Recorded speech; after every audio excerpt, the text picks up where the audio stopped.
No Senhor e Salvador Jesus, saudamos a todos e convidamos para o nosso estudo de número 12, hoje, sob o tema O Sofrimento. Temos como texto auxiliar o Evangelho de João, capítulo 14 e capítulo 15, e o texto principal, Romanos 8, 18 ao 25. Que o bondoso Deus, Pai, Filho e Espírito Santo, a todos abençoe neste momento e sempre, em especial agora, em nosso momento de reflexão.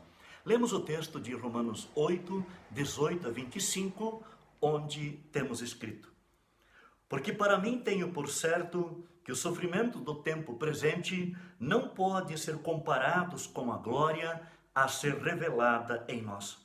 A ardente expectativa da criação aguarda a revelação dos filhos de Deus, pois a criação está sujeita à vaidade, não voluntariamente, mas por causa daquele que a sujeitou, na esperança de que a própria criação será redimida do cativeiro da corrupção para a liberdade da glória dos filhos de Deus. Porque sabemos que toda a criação a um só tempo geme e suporta angústia até agora. Não somente ela, mas também nós, que temos a primícias do Espírito, igualmente gememos em nosso íntimo, aguardando a adoção de filhos, a redenção do nosso corpo. Porque na esperança fomos salvos. Ora, esperança que se vê não é esperança, pois o que alguém vê, como o espera? Mas se esperamos o que não vemos, com paciência o aguardamos. Que Deus nos abençoe em nosso momento de estudo e reflexão neste dia. O sofrimento. Aliás, um tema muito conhecido, atual e muito presente na vida de cada um de nós. Eu vou fazer hoje da seguinte forma: eu vou usar como base esta revista Boas Novas, que trata do sofrimento. São vários estudos sobre o tema e eu vou citar então um deles, onde Lutero é apresentado ou que fala muito sobre o sofrimento. Temos ainda alguma literatura que fala do sofrimento, este livrete da Hora Luterana, mais antigo, Coragem para Tempos Difíceis. E este outro, que é bem atual, Por que sofremos? E você pode adquirir esta literatura para auxiliar na sua reflexão. Mas vamos lá. Eu começo citando o versículo de Jó, capítulo 5, versículo 6, onde lemos: O sofrimento não brota do pó, e as dificuldades não nascem no chão. Jó 5, versículo 6. Quem neste mundo não tem problemas, aflições e sofrimentos? Algumas perguntas surgem em nossa mente, como por exemplo: por que as pessoas que amamos sofrem? Ou ainda, por que eu sofro? Nem sempre é fácil entender a razão de termos dificuldades, tristezas ou dor, das quais talvez a mais complicada seja aceitar a morte. Nem sempre compreendemos os planos de Deus em nossa vida, em como Deus age em nossa vida. A mente humana é limitada demais para tal entendimento e nem sempre Deus se revela a sua obra em nós e para nós em determinado momento. Mas saiba que nenhuma dor ou sofrimento chega sem a permissão de Deus. Definitivamente nenhuma. Deus, ele tem um propósito em tudo o que acontece. Ele faz nascer algo novo e bom quando enfrentamos problemas em nossa vida. Mas ele não tem prazer em nossas dores e nem nos sofrimentos. Aliás, prometeu para os que o amam e temem que todo mal um dia acabará na vida eterna com ele no céu. Para quem vive com Deus, os problemas que surgem são na verdade oportunidades de conhecê-lo melhor e chegar mais perto ainda dele. É exatamente esta busca e proximidade com o Deus que nos fará superar as situações difíceis, e todo esse processo nos fortalecerá espiritualmente. É por meio de circunstâncias assim que Deus molda e transforma os seus filhos. Muitas vezes, Ele usa os problemas para redirecionar a nossa vida. Podemos estar indo para um lado errado, então Ele nos ajuda a voltar para a direção certa. Se você está enfrentando um problema, por pior que ele seja, acredite, Deus está trabalhando em você. Romanos 8, versículo 28. O que fará a diferença em sua vida não é quando você está sofrendo com o seu problema, e sim quem você será após o sofrimento. Com a ajuda de Deus, podemos enfrentar nossos problemas e, por meio deles, crescer espiritualmente. Depois de sofrer a poda de Deus, Lutero escreveu sermões para ajudar outros sofredores. É o tema do estudo da revista Boas Novas que eu vou apresentar e compartilhar com vocês, estimados irmãos. Em seus escritos, artigos e sermões, Martinho Lutero disse que a palavra de Deus é a mais alta autoridade, maior que os artigos de estudiosos e maior ainda do que os decretos da igreja. Isto, decretos da igreja da sua época. Essa posição ele assumiu e causou muitos problemas e sofrimentos a Lutero. Líderes do governo civil e da igreja cristã da época se voltaram contra ele. Ele foi oficialmente considerado um fora da lei, excomungado da igreja, e qualquer um que o encontrasse o poderia matar sem medo de qualquer punição. Lutero ainda sofreu com a morte de sua filha Madalena e com ataques terríveis de doenças físicas. E em 1537, com 54 anos de idade, Lutero pregou sobre as palavras de Jesus em João, no capítulo 14 e capítulo 15, chamando-as de o melhor e mais consolador sermão pregado por Cristo. Essa parte das Escrituras inclui a parábola da videira, dos ramos e do agricultor. E sobre as palavras de Jesus, Lutero escreve: essa realmente é uma imagem boa e consoladora. Feliz é o cristão que consegue interpretá-la assim e aplicá-la em horas de aflição e provação, quando a morte o deixa triste, quando o diabo o ataca e atormenta, quando o mundo o ultraja e difama, dizendo que é um apóstolo do diabo. Então o cristão pode dizer: veja, eu estou sendo fertilizado e cultivado como um ramo na videira. Em outra passagem, Lutero escreveu: Cristo certamente é um mestre de comentários aqui. É assim que ele pinta a poda do Pai Celestial para si mesmo. Eu estou sendo fertilizado, cultivado com enxada, podado e limpado de folhas supérfluas, mas eu sei bem qual é o propósito de tudo isso. O mundo está errado em sua certeza de que eu vou morrer e acabou. Não, essa é a obra de meu querido Pai, que está cultivando sua videira para que ela cresça bem e tenha uma boa produção. Aquele que é capaz de aprender, portanto, aprenda, a fim de que, quando afligidos e atacados, todos possam concluir que o mundo, o diabo e a morte, toda desgraça, são apenas a enxada e a tesoura de Deus, que todo insulto e desgraça que o cristão vivencia, são a forma que Deus usa para fertilizá-lo. O único propósito do sofrimento cristão. Lutero afirma: o único propósito de todos os sofrimentos do cristão é promover essa vida cristã e produzir frutos para um conhecimento mais profundo e uma confissão mais firme da palavra, uma esperança mais certa e uma expansão mais ampla do reino de Cristo.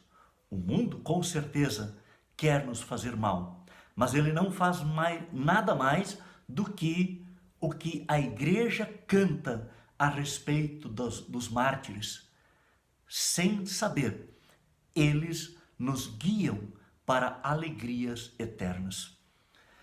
E o que dizer do esterco ou adubo que os seus inimigos jogam em você? O reformador se torna então bem claro quando afirma: portanto, ainda que todos os demônios, o mundo, os nossos vizinhos e nosso próprio povo sejam hostis para conosco, nos ultrajem e difamem, magoem e atormentem, nós devemos considerar tudo isso como uma coisa não muito diferente do que colocar uma pá cheia de esterco ou de adubo na videira para fertilizá-la bem. Cortar os ramos selvagens inúteis ou remover um pouco da folhagem excessiva e enredada. Quando nossos inimigos acham que nos infligem grande sofrimento e se vingaram bem, tudo o que eles realmente conseguiram fazer foi nos ensinar mais paciência e mais humildade e nos fazer crer com ainda mais firmeza em Jesus. E enquanto Deus poda, a palavra dele limpa e cura. Lutero baseia as suas palavras na palavra de Deus quando diz: o processo de purificação deve ser executado através da palavra, a qual deve estar presente o tempo todo e deve purificar você antes e depois da poda. Mas, a fim de que ela possa ter poder em você, ser aprendida e firmemente retida por você, o Pai Celeste envia muitos tipos de sofrimento, perigo, ansiedades, angústia e aflição, para humilhá-lo e lhe ensinar que a purificação não vem de você e não é uma coisa que você mesmo possa fazer. Portanto, o seu sofrimento não é a sua purificação em si. E você não é declarado purificado diante de Deus por causa do seu sofrimento. Mas Deus serve, aliás, o sofrimento serve para levar você a se agarrar à palavra de Deus com mais firmeza, a fim de que, com isso, a fé se torne viva e ativa. A palavra em si é a purificação do coração, se o coração aderir e se apegar à palavra com fidelidade. E mais adiante, ele declara: pois quanto o ramo estiver enraizado no tronco ou enxertado e retiver a seiva e a força, seu fruto necessariamente será e permanecerá bom. Muito embora, e aqui e ali, ele possa ser perfurado por bichos ou infestado com centopeias e outros vermes. Da mesma forma, diz Lutero, enquanto o homem permanecer em Cristo e receber e retiver a seiva e a força através da fé, Cristo atua nele com o seu poder e os dons do Espírito Santo. A fraqueza ainda inerente nele e incitada pelo diabo e sua natureza má não poderão mais prejudicá-lo. Mas o homem precisa constantemente resistir e combater isso com as armas da fé. Ele deve remover os vermes, mas se você abandonar ou perverter a doutrina da fé e transformar sua confiança em Cristo para confiança em sua própria santidade, ou viver em flagrante pecado e vergonha, e ainda assim se gabar do Evangelho e do nome de cristão, você deve saber que é um galho falso e não uma parte da videira, mas está condenado e rejeitado juntamente com a madeira e o fruto, e seu lugar é no fogo do inferno. E a chave para se alegrar no sofrimento, qual é? Lutero diz, é o batismo. Finalizando o seu sermão, Lutero diz: quando eu sou batizado ou convertido pelo Evangelho, o Espírito Santo está presente. Ele me toma como barro e faz de mim uma nova criatura, que é dotada com uma mente, um coração e pensamentos diferentes. Isso é, com um verdadeiro conhecimento de Deus e uma confiança sincera em sua graça. E ele acrescenta: para resumir, a própria essência do meu coração é renovada e transformada. Isso me faz uma nova planta, uma planta que está enxertada em Jesus, a videira, e cresce a partir dele. Compreender isto é fundamental, estimado irmão, pois a minha santidade, justiça e pureza não derivam de mim, nem dependem de mim. Elas vêm unicamente de Cristo Jesus e estão baseadas unicamente nele, em quem eu estou enraizado pela fé, assim como a seiva flui do tronco para os galhos, agora eu sou como ele e igual a ele. Ele, Jesus, e eu somos da mesma natureza e essência, e eu produzo frutos nele e através dele. Esse fruto não é meu, é da videira. E sobre o extraordinário texto de Romanos 8, versículos 18 a 25, onde Paulo aborda a questão do sofrimento, é muito importante lembrar que ele, Paulo, faz isto na perspectiva da glória eterna. Sofrer por sofrer, ou sofrer por ser mal, afastado de Deus, também o apóstolo Pedro fala sobre isso e diz: não vale a pena, não tem valor algum. Se temos sofrimentos, mas permanecermos na fé em Jesus, podemos já agora nos alegrar diante da glória a ser revelada. Os sofrimentos que, como cristãos, passamos fazem parte das mazelas da natureza humana caída em pecado. Fazem parte da fragilidade humana provocadas pela queda em pecado. Nós compreendemos ou temos dificuldades em compreender a vontade de Deus, porque somos limitados.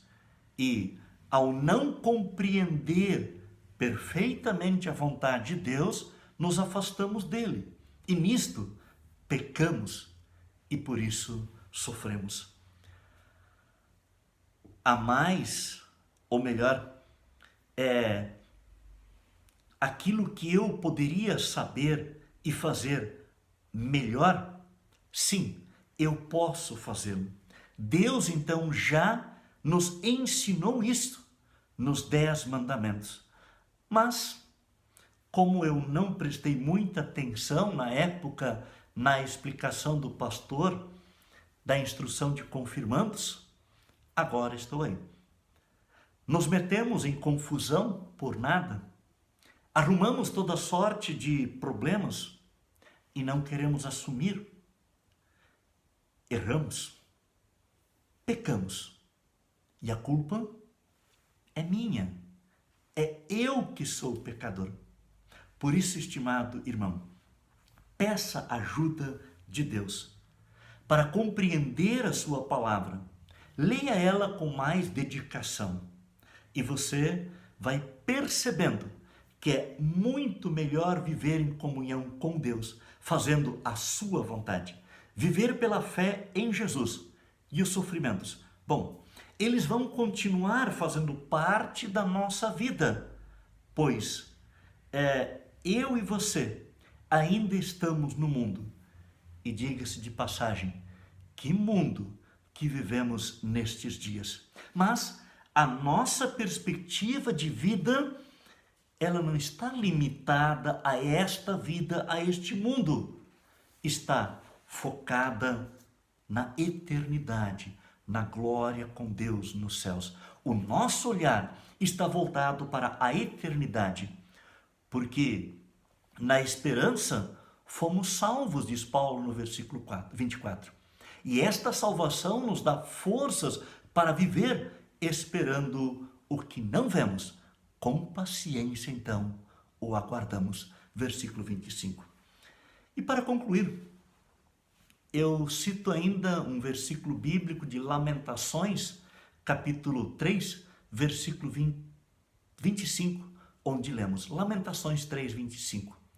O Senhor é bom para com aqueles cuja esperança está nele, para com aqueles que o buscam.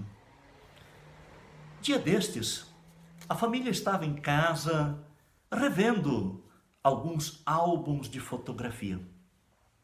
Observavam os vários registros de viagem, de festas de aniversários, de comemorações, de formaturas, encontros com os familiares. Foi um período agradável, porque foram remetidos à lembrança de vários momentos que passaram juntos, revendo aquelas fotos e aquelas pessoas que faziam parte do cotidiano, as que já fizeram e aqueles que ainda estavam fazendo, até aquelas pessoas cujo nome não vinha mais à memória. Neste ambiente de nostalgia e tranquilidade, a filha mais nova pergunta ao pai: Pai, por que você nunca aparece nas fotos? Todos caíram na gargalhada por causa da espontaneidade da pergunta. E assim, espontaneamente, o pai também respondeu: é que eu estava fotografando vocês. Todos riram novamente. É que na época não tinha o celular com a possibilidade de fazer a selfie como hoje nós temos. Mas o que interessa neste episódio é o aprendizado que dele podemos tirar. É que, por vezes, somos pegos com essa mesma indagação em nossa vida. Onde está Deus enquanto estou passando por esta situação, por esta aflição? Por que eu sofro? E lembrando da pergunta feita pela criança ao pai e a resposta espontânea dele, da mesma forma Deus nos responde de forma bem simples e clara. Eu estou sempre perto, vendo esta situação, registrando todos os seus atos, formando um álbum, um catálogo sobre a sua vida, para um dia, juntos, ver este passado como um álbum de fotos. E você verá que houve superação em todas as situações. Por isso, amigo e irmão, na fé em Jesus Cristo, creia que a seu respeito, Deus está formando uma linda história que daqui a alguns anos servirá como experiência e motivo de boas gargalhadas. Que você possa ter em sua mente esta certeza: do seu passado você terá lembranças, e daqui em diante o Senhor estará escrevendo e registrando uma nova história sobre a sua vida, seus amigos, seus familiares. E que os registros mais importantes sejam a fé em Jesus, a esperança no novo céu e na nova terra, e o amor com que Deus nos amou em seu Filho Jesus Cristo, o nosso Salvador. E lembrem de Lamentações 3:25. O Senhor é bom para com aqueles cuja esperança está nele, para com aqueles que o buscam. Que assim seja. Amém.